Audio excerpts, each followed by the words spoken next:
Très bien. Je vais faire un exemple. Je vais faire un exemple ou bien un exercice un peu similaire à ce que vous allez faire le cours pour les gens qui l'ont pas encore fait et pour les gens qui l'ont déjà fait. Regardez ce composé. Donc, on va voir ce composé-là. Hein. Comment ça s'appelle? Hmm. Ça s'appelle? Comment? Ça s'appelle? Demi-méthyle. Ça s'appelle demi-méthylbutyl. D'accord? Donc, on va faire la réaction de substitution radicalaire. C'est une réaction qu'on a vue la semaine dernière avec l'autre groupe et que j'ai déposée sur la plateforme, évidemment, la semaine dernière aussi. OK? Alors, on va faire cette substitution radicalaire qui consiste à substituer quoi? Qui consiste à substituer ou bien à remplacer un H par un chlore. OK? Nous avons vu le mécanisme. C'est un mécanisme radicalaire. D'accord? C'est un mécanisme radicalaire qui se fait en 3 étapes. L'initiation, la propagation et la terminaison. Tout ça, il est sur la plateforme. OK? Alors, avec ce L2H nu, bon, je ne sais pas, bon, parce qu'il faut réviser le cours hein, pour que vous puissiez, donc, comment dirais-je, échanger avec moi. Lorsque je pose une question, j'aimerais bien avoir une réponse. Comme ça, je suis sûr et certain que vous avez vu au moins le cours. Hein. Donc, avec le Cl2H nu, bon, est-ce que quelqu'un peut me dire combien j'aurai de produits? Ou bien ma question est la suivante. Ma question est la suivante. Je reprends le composé ici. 1, 2, 3, 4, avec ici un CH3, ici un CH3, ici un CH3, ici un H, ici H. Donc on va faire cette réaction avec L2, H nu. Donc cette réaction, je répète, consiste à remplacer un hydrogène par un chlore. Regardez la molécule. Combien nous avons de types d'hydrogène? Combien? 3, 2, 4, 5, 6. Hein? 4, 3. Quels sont? Très bien. Il y en a des H primaires, les voici. Là, je vais le mettre un HE primaire. Combien il y en a? Combien il y en a? Combien il y en a de H primaire? Ah, je vous ramène un café? Combien? Combien? Combien de H primaire? 9. Il y en a 9. Voilà 3. Voilà 3. Et voilà 3. Ce sont des HE primaires. Combien de secondaires? Hein? 2. Il y en a 2. Ah, donc, ce sont des HE secondaires. Combien de tertiaires? 1. Très bien. Là, c'est tertiaire. OK? Un H primaire, il est lié à un carbone primaire. Un H secondaire, il est lié à un carbone secondaire. Un H tertiaire, il est lié à un carbone. Il n'y a pas de H quaternaire. OK? Il n'y a pas de H quaternaire. Il y a 3 types d'hydrogène, les primaires, les secondaires et les tertiaires. Très bien. Alors, donc regardons, on a 3 types d'hydrogène. D'accord? Donc avec le Cl2H nu, on est susceptible de remplacer tous les hydrogènes, tous les types d'hydrogène. Combien de produits on aura? On verra. Très bien. Donc,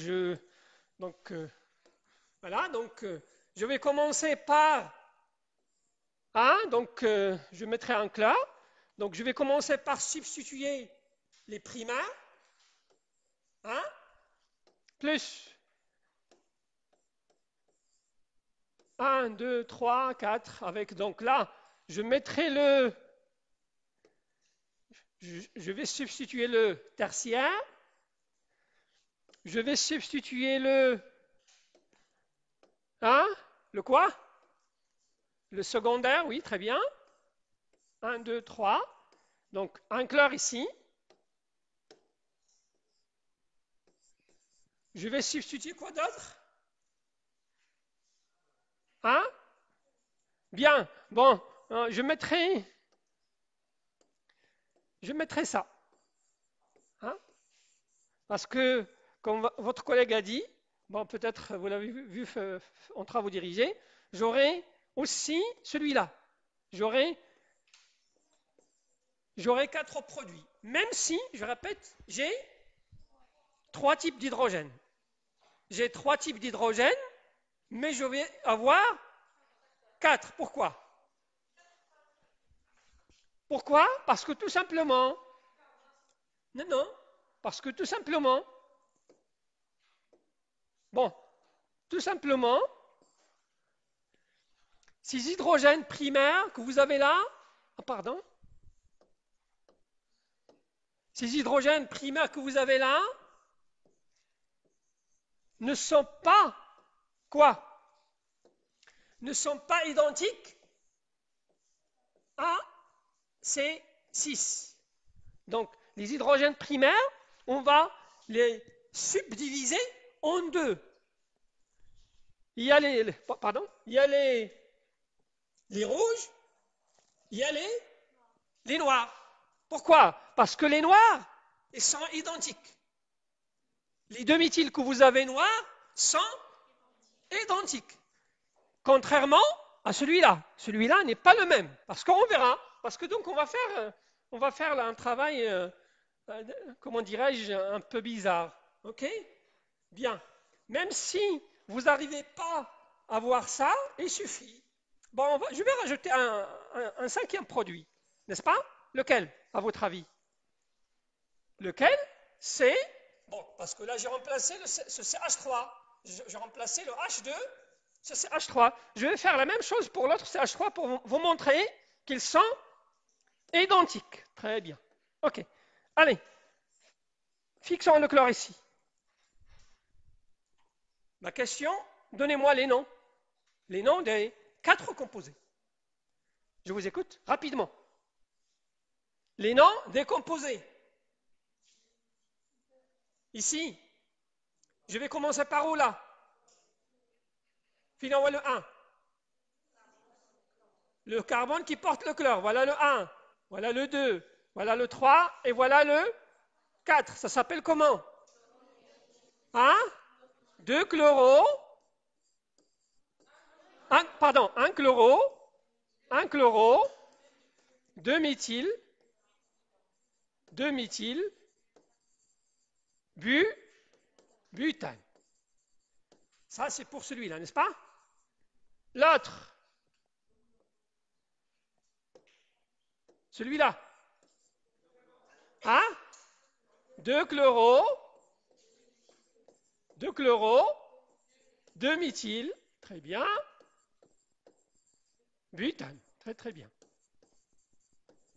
L'autre. Celui-là. Hein? Très très bien. Un chloro.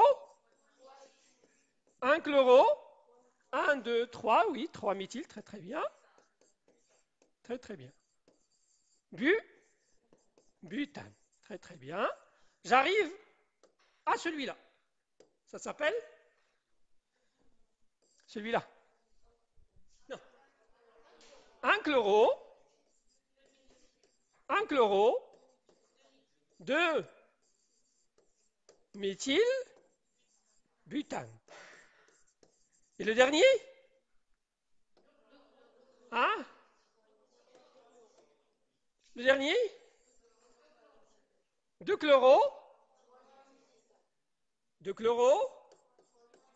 Très très bien. 2 chloro. 3 méthyl très très bien. Voilà. D'accord? Donc, si vous arrivez à distinguer que les hydrogènes sont identiques, tant mieux. Sinon, faites la substitution de tous les hydrogènes que vous avez. Et faites la nomenclature. D'accord? Parce que là, en faisant la nomenclature, on va déduire que quoi? On va déduire que celui-là, hein, celui-là, n'est-ce pas? Et celui-là sont identiques. OK? Par contre, les autres, ils ont des noms différents. Donc au total, combien de produits on aura? On aura 4, pas 5. Parce que je répète, le cinquième que vous avez là, il est identique au premier. Donc là, on va avoir au total 4 produits. D'accord? Donc, s'il vous plaît, dans certaines molécules, vous pouvez avoir 3 types d'hydrogène. C'est l'autre cas. Mais le nombre de produits qui seront formés, ça sera de l'ordre de 4. Ça ne veut pas dire que le nombre de produits qui seront formés égale au nombre de types d'hydrogène. OK? D'ailleurs, ici, je répète, on a 3 types d'hydrogène primaire, secondaire, tertiaire, mais on a 4 produits qui se sont formés. Parce que tout simplement, les 9 hydrogènes primaires ne sont pas identiques. Il y en a 6 qui sont identiques.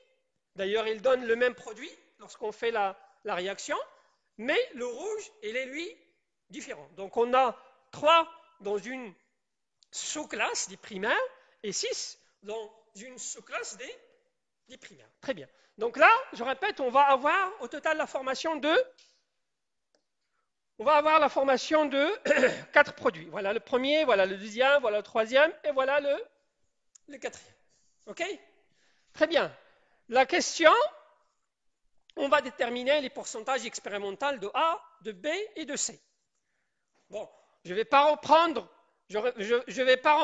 le calcul des pourcentages théoriques, je l'ai traité la semaine dernière, je n'ai pas le temps de le faire. Donc on va aller pour calculer les pourcentages expérimentaux. Quelqu'un a vu le cours? Comment on va calculer les pourcentages expérimentaux? Hein?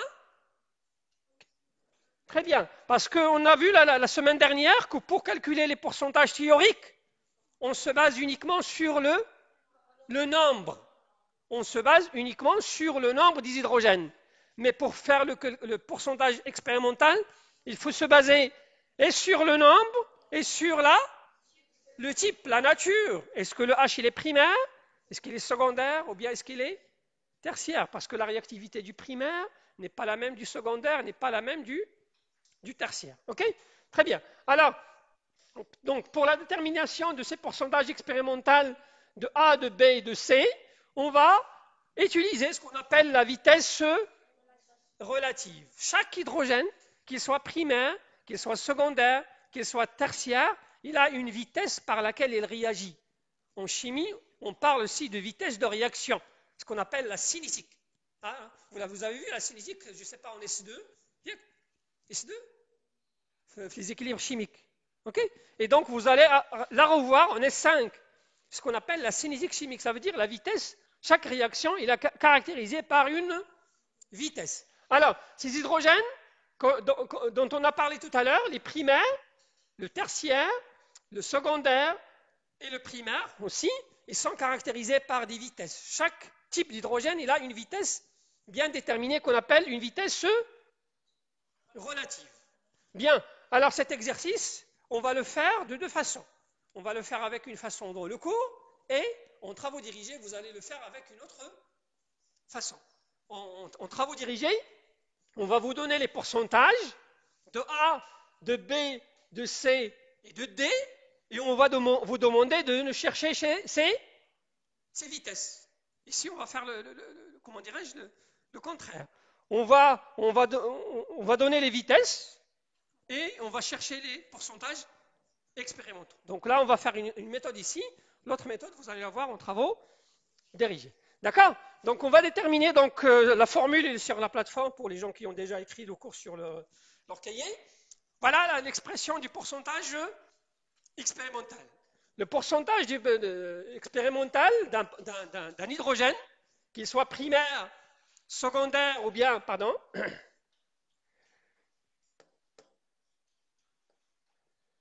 qu'est-ce que j'ai fait? Le HI, ça peut être, je répète, un H primaire, un H secondaire ou bien un H tertiaire. L'expression, il est la suivante. C'est NI, c'est quoi? NI, c'est le nombre. OK? C'est le nombre. VI, c'est la vitesse relative. Ça peut être V1, V2 ou bien V3. On a 3 vitesses. On a V1, c'est celle de l'hydrogène primaire. V2, celle de l'hydrogène secondaire. V3, celle de l'hydrogène, les voici. V1, dans notre cas, c'est 1. V2, 3,5. Et V4, pardon, V3, c'est 4,43. Donc, l'expression, c'est NIVI sur la somme de NJ, VJ. Ça veut dire les primaires fois la vitesse des primaires, le nombre de secondaires qui multiplie la vitesse des secondaires, le nombre de tertiaires qui multiplie la vitesse des tertiaires. Le tout fois 100. C'est ça l'expression. Parce que là, je reviens sur... donc là, le pourcentage... Bon, je vous rappelle le pourcentage théorique, parce que je vois bien que le cours n'est pas vu. Hein. Le pourcentage théorique, ok, d'un HI égale à combien, s'il vous plaît? Égale NI sur sigma des NJ fois 100. C'est ça le pourcentage théorique. Regardez dans le pourcentage théorique, on ne fait pas intervenir les vitesses. On tient compte uniquement du nombre. Par contre, pour l'expérimental, le pourcentage expérimental d'un HI, c'est NI, ça veut dire le nombre d'hydrogène, fois VI. Ça veut dire c'est les primaires, c'est la vitesse primaire, c'est les secondaires, c'est la vitesse secondaire, c'est les tertiaires, c'est la vitesse tertiaire sur sigma NJ VJ fois 100. Voilà. Donc regardez la différence. Pour les théoriques, on tient compte uniquement du nombre. C'est question de probabilité. Par contre, pour l'expérimental, on tient compte du nombre et de la nature. Parce que là, c'est la nature. La nature de quoi? De H. La nature de H. Est-ce que le H il est primaire? Est-ce qu'il est secondaire? Ou bien est-ce qu'il est tertiaire? Ok? Donc voilà les deux expressions, vous les avez déjà. Donc je reviens ici. Donc voilà l'expression. Et donc on va calculer ces pourcentages expérimentaux. Donc on a tout. On a les vitesses, les voici. On a le nombre. Alors, voilà. Donc là, j'écris ici le pourcentage expérimental de A égale combien?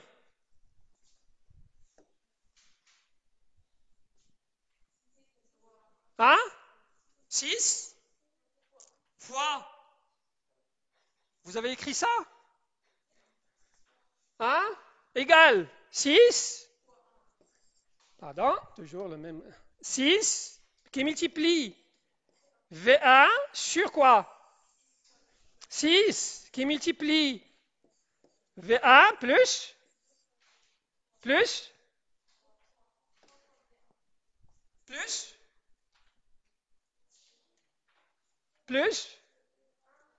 1 plus 1, pardon, qui multiplie V3 plus 2 qui multiplie V2 plus 3 qui multiplie V1. Le tout qui multiplie 100. Voilà le pourcentage expérimental de A. Le pourcentage expérimental de A, c'est le nombre d'hydrogènes qui peut donner A. On a vu, ils sont de l'ordre de 6. Qui multiplie la vitesse de l'hydrogène. Dans le A, on a substitué l'hydrogène primaire. Donc là, on va utiliser V1 sur 6 fois V1 du produit A, plus 1 fois V3 du produit B, plus 2 fois V2 du produit C, plus 3 fois V1 du produit D. OK? Et donc, ça va donner... Très bien.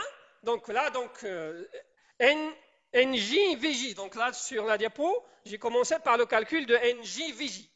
NJ, VJ, c'est 6 fois V1. Donc ce sont les 6 du produit A, plus 1 qui multiplie 4,43, parce que dans le B, on a un seul H tertiaire. pour le H tertiaire, il ne peut pas être plus que 1. D'accord? Donc, plus 1 qui multiplie 4,43, c'est celui de B. Pour le C, combien d'hydrogènes on a? On a 2. Les voici. Et la vitesse V2 égale à 3,25 plus 3 qui multiplie 1. 3 qui multiplie 1, ce sont les hydrogènes du produit D. Et donc, ça va donner 19,93. Parce que je répète ici, donc là, c'est écrit, les vitesses relatives des substitutions d'hydrogène primaire, secondaire. Autrement dit, c'est ça. Donc, V1, dans notre cas, V1, dans notre cas, V1 égale à 1, V2 égale combien? 3, combien? 25. Et V3 égale 4,43.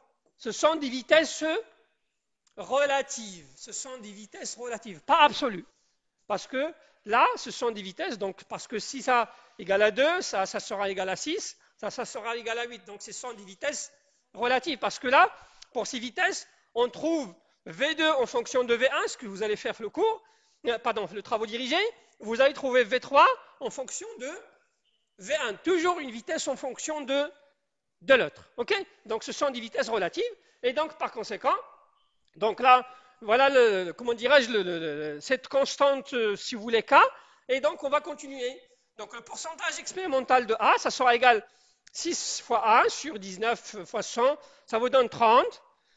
Ça vous donne ici 22, ça vous donne ici 33 et finalement ça vous donne 15%. Donc voilà les pourcentages expérimentaux de A, de B, de C et de D. Donc on tient compte, je répète, dans le calcul des pourcentages expérimentaux du nombre et de la nature. Est-ce que le H il est primaire, est-ce qu'il est secondaire, est-ce qu'il est tertiaire? Alors, en travaux dirigés, vous allez calculer les pourcentages théoriques, je n'ai pas le temps de vous le faire, et vous allez donc, si vous calculez les pourcentages théoriques, vous allez constater que les pourcentages expérimentaux ne sont pas identiques aux pourcentages théoriques. Parce que dans les pourcentages théoriques, je répète, nous uniquement le nombre d'hydrogène. Par contre, dans les pourcentages expérimentaux, on utilise et le nombre et la nature. De point de vue réactivité, ils n'ont pas la même réactivité. Quel est le plus réactif? Le H tertiaire. OK? Le plus réactif, c'est ça. Regardez le H tertiaire. La vitesse d'Yel Touchel. 4,43. La vitesse d'Yel secondaire. D'Yel primaire. 1. Le plus réactif, c'est le H tertiaire. Donc c'est lui qui va donner le rendement le plus élevé. D'accord? Le H tertiaire, normalement, c'est lui qui va donner le rendement le plus élevé. Mais non, regardez, finalement, le H tertiaire, non. Ou le B. N'est-ce pas? Parce que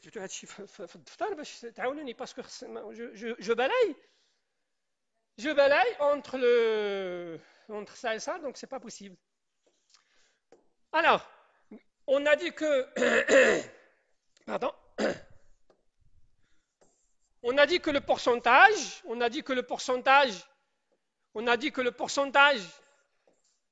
expérimental d'ILB, combien? Chalqina 22. OK? Pourcentage expérimental de C, شحال؟ Ouais, dans la باقي heureusement. Pourcentage expérimental de A, شحال؟ 30. Hein? 30, très bien, pardon. Et finalement, pourcentage expérimental de D, 15. Très bien. Donc j'ai dit, d'après les vitesses, c'est le H tertiaire qui est plus réactif. Ça veut dire c'est lui qui va donner le rendement le plus élevé. Or, ce n'est pas le cas. Bon, là, si vous voulez, c'est le H tertiaire. Là, c'est le H secondaire. Et les autres, ce sont des H primaires. Là, c'est H primaire, là, c'est H primaire. D'accord? Donc, d'après les vitesses, on a vu que la vitesse du tertiaire, c'est 4,43. Pour le secondaire, c'est 3,35. Pour le primaire, c'est 1. Et donc, normalement, c'est le tertiaire qui va donner le rendement le plus élevé. Mais là, bon, peut-être vous allez poser la question, mais vous ne l'avez pas posée, je vais la poser, je vais répondre à moi-même. Regardez, donc là, ça donne, effectivement, il donne le pourcentage le plus grand. Parce que ce 22 qu'on a trouvé là, il est attribué à combien d'hydrogène? 1. Très bien. Maintenant, le 22, il est attribué à un seul H tertiaire. هذا شحال 2 H secondaires. Ça veut dire un H secondaire, شحال غادي يعطينا في le rendement 16,5. هنا شحال عندنا هنا شحال 6 H primaire. Ça veut dire quoi? Ça veut dire un H primaire. Chaque H primaire, ça donne un rendement de combien? 5%. La même chose ici. 3 H primaires. Ça veut dire quoi? Un H primaire, il a un rendement de 5%. Donc regardez, l'hydrogène qui donne le rendement le plus élevé. C'est quoi? C'est le H tertiaire. Parce que c'est le plus réactif. Le plus réactif parce que tout simplement, lorsque vous allez faire le mécanisme, vous allez voir que ce H tertiaire, vous allez voir que ce H tertiaire, pour arriver là, on passe par l'intermédiaire d'un carboradical tertiaire. D'accord? Pour obtenir ici ce composé-là, c'est qui est le composé B, on passe par l'intermédiaire d'un carboradical tertiaire. C'est le mécanisme. Pour obtenir le C, on passe par l'intermédiaire d'un carboradical secondaire. Pour obtenir le A et le D, parce que ça c'est le A, ça c'est le A, ça c'est le B, ça c'est le C, ça c'est le D. D'accord? Donc je répète, pour obtenir A et D, on passe par l'intermédiaire d'un carboradical primaire qui se forme ici. Pour obtenir le B, on passe par un carboradical, comment? Tertiaire, qui est celui-là. Et pour obtenir le C, on passe par l'intermédiaire d'un carboradical secondaire, qui est celui-là. On a vu la stabilité. On a parlé de stabilité. Quel est le plus stable? Le tertiaire. Le carboradical tertiaire, il est plus stable que le secondaire, il est plus stable que le primaire. Ça veut dire dans le milieu, ce qu'on va trouver comme radical dominant, majoritaire, on va trouver le radical tertiaire, parce qu'il est très stable. Donc, radical en grande quantité. Donc, c'est lui qui va donner le rendement le plus élevé, contrairement au carboradical primaire et au carboradical secondaire. Okay? Donc, voilà pour cet exercice. Je répète qu'on a fait de cette façon. En travaux dirigés, vous allez faire l'inverse. Donc, en travaux dirigés, on va vous donner ces rendements. 15, 33, 22, 30. Et on va vous demander d'aller chercher les vitesses. D'aller chercher 1, 3, 25, 4, 43. Ok? Ça sera l'inverse. C'est clair? Donc voilà pour cette réaction. Donc c'est un exemple parmi d'autres. Donc ce que je tiens à, comment dirais-je, à signaler et à redire, il ne faut pas se baser sur, il ne faut pas se baser sur le nombre de types d'hydrogène pour dire que j'aurai tel produit. Parce que là, on a trois types d'hydrogène. On a les primaires, on a les secondaires, on a les... Et pourtant, on a obtenu combien de produits? 4. Okay? On a obtenu 4 parce que tout simplement, les primaires que vous avez là qui sont 9, ils sont subdivisé en 2. Stabouidhom et 3 tout seul. D'accord? Parce que les 6 ils sont identiques et celui-là n'est pas identique. Donc si vous arrivez à voir ça sur la molécule de départ, tant mieux. Sinon, vous allez perdre un peu de temps en cherchant quoi? La nomenclature. D'accord? Donc si vous arrivez à voir ça sur la molécule, tant mieux. Comme ça, vous allez gagner du temps. Parce qu'un examen, c'est un temps. Donc cet exercice me donne 15 minutes. Il ne faut pas que je le fasse en 30 minutes. Ok? Donc si vous arrivez à voir ça sur la molécule, tant mieux de départ. Sinon, essayez de faire la substitution de tous les hydrogènes et de faire la nomenclature. Donc lorsque vous trouvez le même nom, ça veut dire les deux familles, ou bien les deux familles, oui, des hydrogènes, ils sont identiques, comme le cas ici. Donc ici, pour le A, on a remplacé les hydrogènes en haut, on a remplacé les hydrogènes en bas. Lorsqu'on a fait le nom, on a trouvé le même nom. Ça veut dire là, on ne va pas obtenir 5 produits, on va obtenir uniquement 4 produits. Ok, c'est clair? Très bien. Si vous avez des questions, il ne faut pas hésiter à les poser. Très bien. Alors, je vais aller à autre chose. Alors, je vais faire ces remarques, s'il vous plaît, rapidement.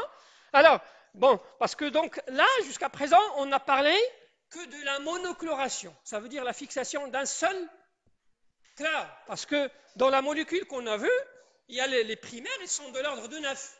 Les secondaires, ils sont de l'ordre de 2. Le tertiaire, évidemment.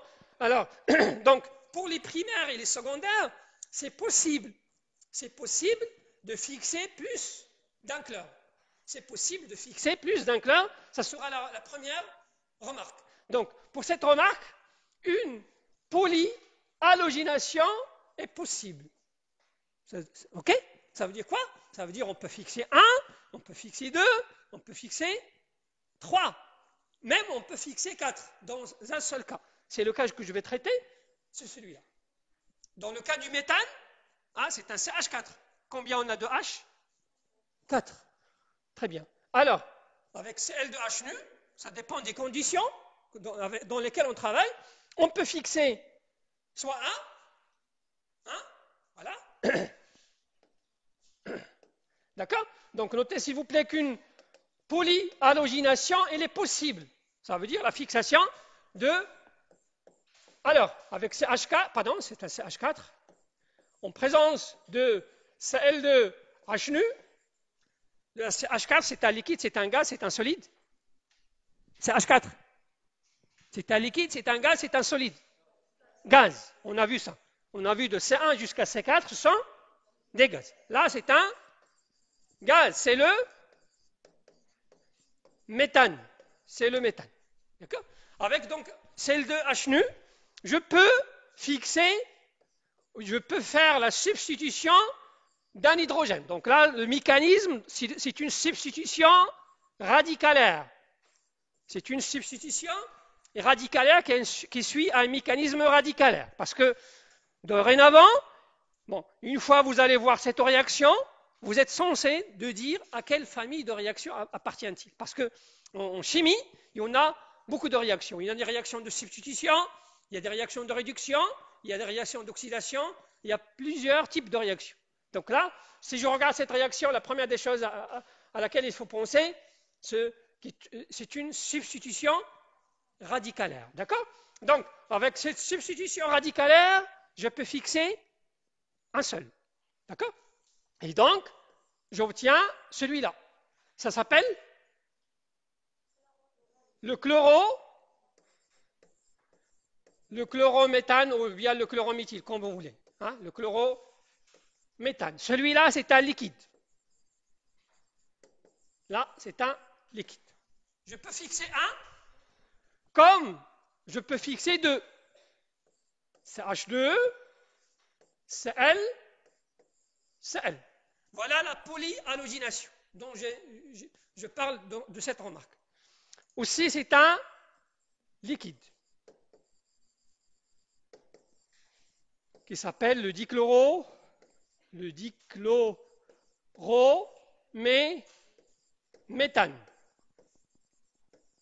Je peux fixer 3. Je peux remplacer 3. Ça veut dire avoir H, C, Cl, Cl, Cl. Ça s'appelle, c'est un liquide aussi. Ça s'appelle le trichlorométhane. Ça s'appelle le trichlorométhane, ou bien, parce que en chimie, donc il y a des noms qu'on peut obtenir en appliquant les règles que vous avez vues en S3. Il y a les noms triviaux. Hein? Les noms triviaux, ce sont les noms par lesquels ils sont connus dans le marché. Donc, dans le marché, celui-là, il est connu par le nom du chloroforme. Ça s'appelle le chloroforme. Mais le nom trivial, le nom selon l'IUPAC, c'est le trichlorométhane. Si je vais chez un vendeur, je lui demande de me donner le trichlorométhane, il va pas me répondre parce que lui, il n'a pas étudié les règles de nomenclature. Mais si je lui demande le chloroforme, il va aller rapidement me le chercher. D'accord? Donc là, ce qu'on appelle le nom trivial. À d'autres, ça s'appelle les noms triviaux. D'accord? Donc, je peux obtenir, je répète, je peux fixer un clair, je peux fixer 2, je peux fixer 3, je peux fixer même 4. C, Cl, Cl, Cl, Cl. D'accord? Je peux fixer même 4. C'est ce qu'on appelle la polyhalogénation. Parce que dans la réaction qu'on a fait tout à l'heure, on a fait la monochloration. Sachez que cette monochloration, ce n'est pas la seule. On peut faire la dichloration, on peut faire la trichloration, on peut même faire la tétrachloration. Et c'est, dans un seul cas, c'est le méthane, parce que c'est le méthane uniquement qui porte 4 hydrogènes. Par contre, les autres, il y a le primaire qui sont 3, il y a le secondaire qui sont 2, il y a le tertiaire qui est le 1. D'accord? Donc la polyhalogénation, elle est possible en jouant évidemment sur les conditions de la réaction. Chaque réaction, elle a des conditions. Il y a un temps, il y a un solvant, il y a beaucoup de choses. Donc, en fonction de ces conditions de réaction, je peux fixer un clin, je peux fixer 2, je peux fixer 3, comme je peux fixer même 4. Okay? Donc, là, ça s'appelle, lui aussi c'est un liquide. Hein? Donc, lui aussi c'est un liquide. Ce sont ce qu'on appelle des solvants chlorés. C'est un liquide qu'on appelle le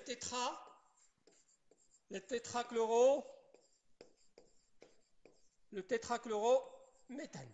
Ce qu'on appelle le tétrachlorométhane. Ça s'appelle le tétrachlorométhane. Donc, une polyhalogénation, il est possible. Hein? Il est possible, je répète, en jouant sur les conditions de la réaction. Donc, c'est la première remarque que je vais faire. Donc, voilà, je termine ici. Donc, voilà le premier, voilà le dichlorométhane, voilà le chloroforme. Et voilà le CCl4. Voilà le CCl4. Donc, la première remarque, c'est cette polyhalogénation. Donc, sachez qu'il existe. Ce n'est pas uniquement la mono qu'on a traité jusqu'à présent.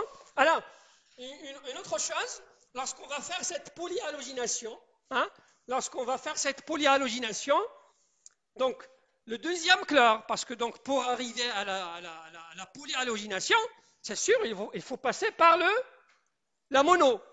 Pour faire la poly, ça veut dire pour fixer de 3 jusqu'à 4, on va passer par fixer 1. Ensuite, on va fixer 2. Ensuite, on va fixer 3. Alors, lorsqu'on va fixer le deuxième dans une molécule quelconque, lorsqu'on va fixer le deuxième ou bien le troisième, ce deuxième ou là ce troisième se fixe où? Il se fixe préférentiellement sur le carbone qui porte déjà le chlore. La polyhalogénation se fait préférentiellement sur le carbone portant déjà un halogène. Ça veut dire quoi? Ça veut dire si nous avons deux sites identiques, on ne va pas fixer un chlore sur le premier site, un deuxième sur le deuxième site. Non, le premier chlore se fixe sur le premier site et le deuxième chlore va se fixer sur le premier site pour avoir une dihalogénation. D'accord? Donc, on peut l'expliquer parce que c'est question de mécanisme réactionnel, c'est question de stabilité. Donc, la polyhalogénation se fait préférentiellement sur le carbone portant déjà un chlore. Le carbone où il y a le chlore, c'est lui qui va fixer le deuxième. Ce n'est pas le carbone qui contient uniquement des H. T'as compris? D'accord? Donc, cette polyhalogénation, donc, elle est possible, voilà. Et lorsqu'on va fixer un deuxième ou bien un troisième, ce deuxième et ce troisième se fixent sur le carbone qui porte déjà l'halogène. Ok? Une troisième remarque, c'est celle-là. Alors, donc, parce que, bof, regardez, je parle de quoi ici? Si l'halogénation donne lieu à un carbone asymétrique. Le cas, il est là. Le cas, il est où ici?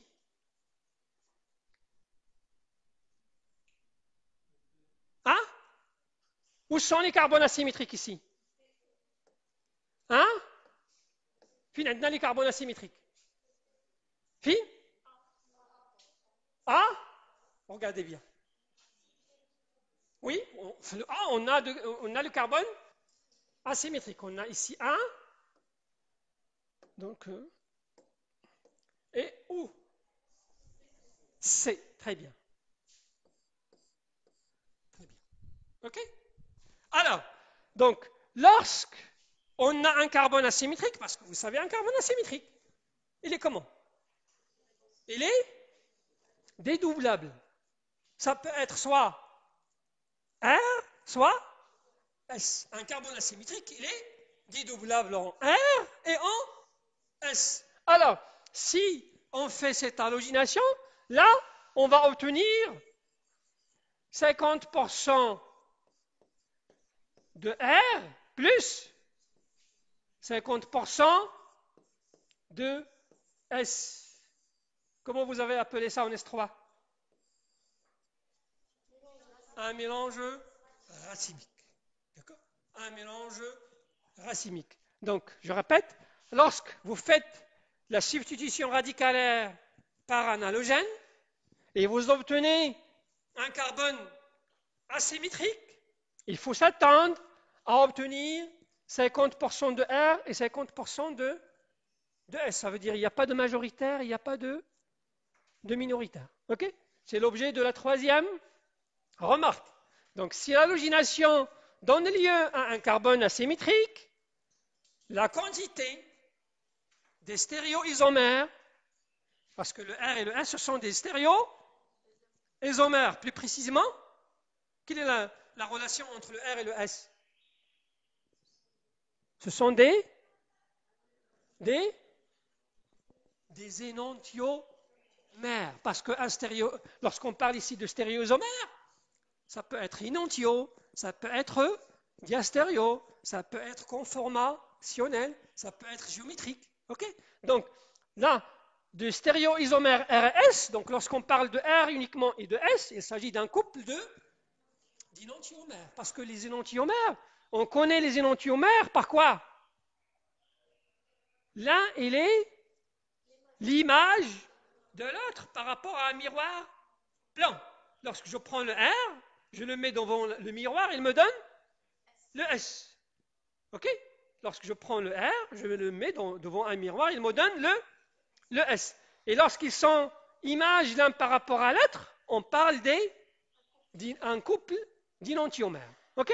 Très bien. Alors, donc, si l'halogénation donne lieu à un carbone asymétrique, je l'ai expliqué déjà sur le tableau, la quantité des stéréoisomères RS formée, elle est identique. Ça veut dire que j'obtiens 50% de R et 50% de S. Et donc là, on ne va pas parler de stéréosélectivité. D'accord? Parce que c'est quoi la stéréosélectivité? Donc là, j'obtiens 50% de R, 50% de S. Ça veut dire qu'il n'y a pas de majoritaire, il n'y a pas de minoritaire. Donc là, la stéréosélectivité, je parlerai de la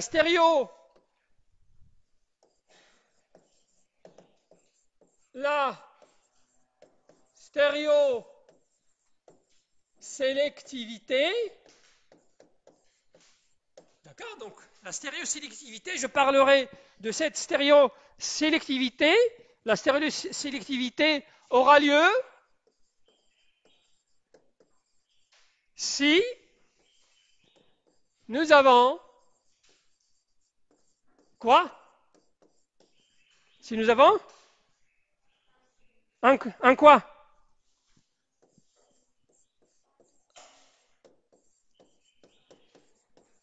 un majoritaire et un minoritaire. Dans ce cas-là, je parlerai de stéréosélectivité. Si je n'ai pas un majoritaire et un minoritaire, c'est le cas ici. C'est le cas ici, je n'ai pas de stéréosélectivité. D'accord? Donc la stéréosélectivité, je répète, c'est ça. C'est lorsque nous avons un produit majoritaire et un produit minoritaire. Lorsque nous avons un produit majoritaire et un produit minoritaire. Lorsqu'on a un mélange racemique, il n'y a pas de stéréosélectivité. Enfin, très bien. La dernière remarque, c'est celle-là. Parce que jusqu'à présent, on parle d'halogénation.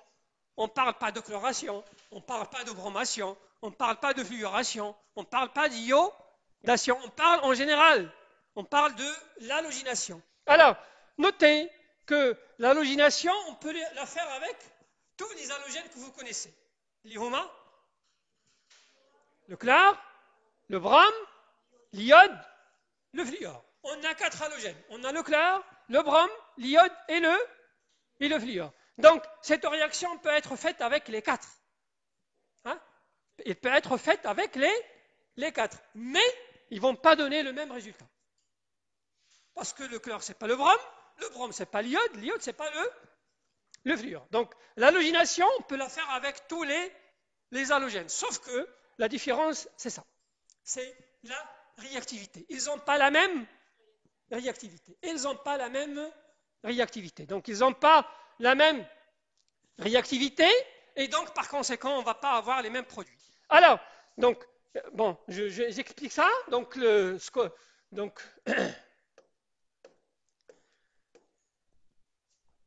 donc, lors de la monohalogénation, pardon, donc lors de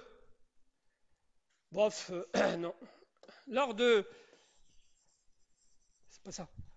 Lors de l'halogénation,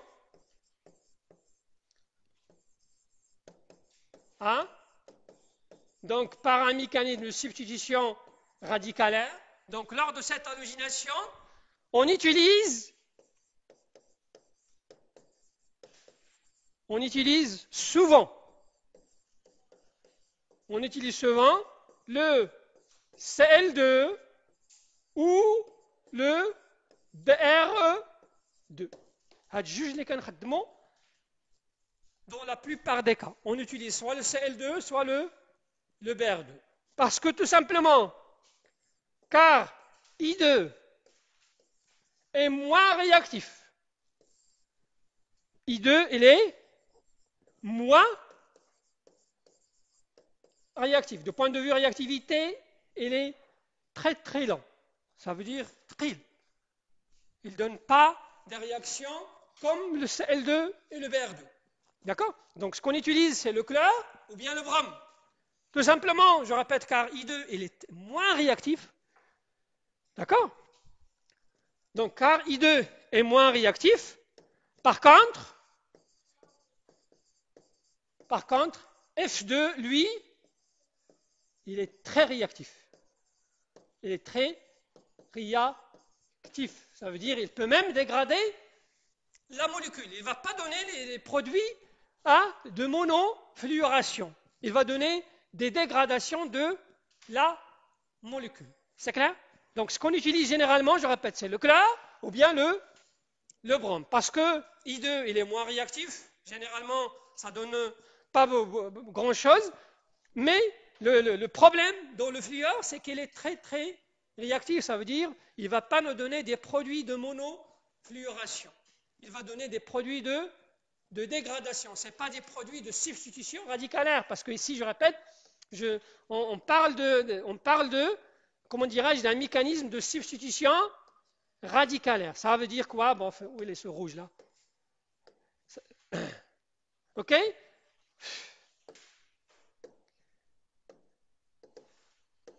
Là, on parle de substitution radicalaire. Ça veut dire on cherche à remplacer le H par un halogène. C'est clair? C'est clair? Très bien. Donc, on a 4 remarques. La polyhalogénation, ça veut dire la fixation de plusieurs halogènes, il est possible. Lorsqu'on va fixer ces halogènes plusieurs fois, le deuxième, ou bien le deuxième se fixe sur le carbone qui porte le premier, le troisième se fixe sur le carbone qui porte le premier et le deuxième, et évidemment pour le méthane, on a un seul carbone. Donc la polyhalogénation se fait préférentiellement sur le carbone qui porte l'halogène. C'est la deuxième remarque. La troisième remarque, c'est que lorsqu'on fait la substitution radicalaire, on obtient un carbone asymétrique. Là, on ne va pas parler de stéréosélectivité. Parce que, je répète, lorsqu'on obtient un carbone asymétrique, il peut être sous forme R, sous forme de S. Donc 50-50, c'est un mélange racemique. Parce que la stéréosélectivité, c'est lorsqu'on parle d'un majoritaire et d'un minoritaire. La dernière remarque concerne, je répète, les halogènes qu'on peut utiliser. Les halogènes qu'on peut utiliser, c'est le chlore et le brome, pas d'iode, pas de fluor. C'est clair? Très bien. Donc là,